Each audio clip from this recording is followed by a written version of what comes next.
अस्सलाम वालेकुम। जी वालेकुम सलाम। क्या नाम है आपका? सैयद नवाजिश अली सब्ज़वारी।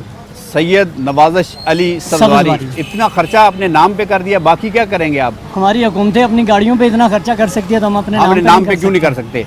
क्या पढ़े हुए हैं आप? मैं LLB ऑनर कर रहा हूँ। अच्छा, मतलब वकालत करेंगे आप? अभी तो सोच रहा हूँ इस मुल्क से बाहर चला जाऊँ। वकालत तो अभी दूर की बात है, जो मुल्की हालात चल रहे हैं। बाहर कैसे जाओगे भाई? उधर भी खर्चा है, वीज़ा लेना पड़ता है। नए वज़ीर आज़म आ गए, आपको नाम पता है उनका?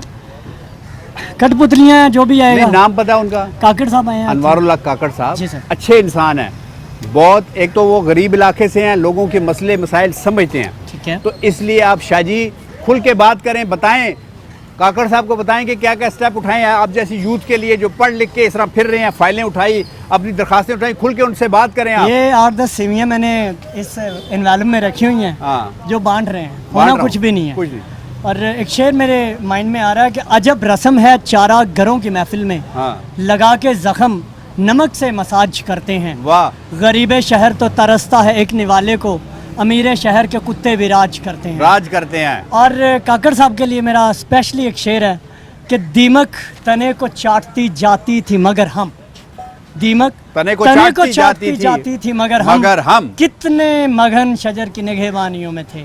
वाह। अब बात यह है कि काकड़ साहब अगर पिछले वज़ीर आज़मों की तरह कठपुतलियों की तरह काम करते रहेंगे तो उनका नाम भी निस्तो नाबूद हो जाएगा। उनको बताओ, खुल के बताओ, गरज के बताओ। मैं खुल के बता रहा हूँ, खुल के बताओ कि वो क्या करें। अगर उन्होंने शेर अच्छे पढ़ लिया आपने, अगर आपने शेर और शायरी में तमीज पे बड़े टाइम जाया कर दिए हैं। खुल के आज बात करो अपने प्राइम मिनिस्टर से।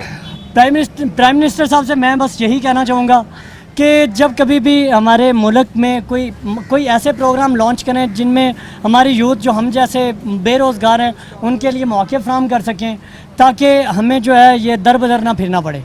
तो अब बेरोज़गारी है, तेल इतना दिन ब दिन महंगा होता जा रहा है। काकड़ साहब से मेरी यही अपील है कि अगर वो इन चीज़ों को कंट्रोल नहीं करेंगे, मुकन्ना अदलिया इंतज़ामिया अगर इनमें जो भेड़िए छुपे बैठे उनको नहीं निकालेंगे, अपने मुल्क के लिए अच्छे इक़दाम नहीं उठाएंगे, तो फिर उनका वज़ीर होना या ना होना कोई मायने नहीं। कौन उनसे पूछेगा? इसकी जवाबदेही कौन करेगा? इतना बड़ा उनको मनसब अल्लाह ने दिया है, उनसे कौन पूछेगा कि काकड़ साहब बताएं कि मैंने आपको दुनिया में एक बहुत बड़े मनसब से नवाजा था, इस मुल्क के खुदादाद का वज़ीर आज़म बनाया था, आपने क्या किया? कौन पूछेगा उनसे? अगर ये अवाम बुज़दिल ना रही तो ये अगर दलेर हो गई तो ये अवाम पूछेगी, नहीं तो अल्लाह तो बैठा है ना, अल्लाह वो पूछेगा। अवाम में इतना दमखम नहीं है। सही बात है। यहाँ जिससे हम बात करने की कोशिश करते हैं, लोग कुछ बात करते भी हैं, कुछ ऐसे पल्लू झाड़ के निकल जाते हैं जैसे उनको कोई मसला ही नहीं है, जैसे पाकिस्तान में सब ठीक चल रहा है। जो अपने मसाइल के लिए खुद नहीं बोल सकते उन्होंने कुछ भी और हमने क्या करना है? बोलने से भी हम पहलू तय करते हैं। बिल्कुल सर, ऐसे ही है। चलें, लेकिन और कुछ कहना चाहेंगे आप?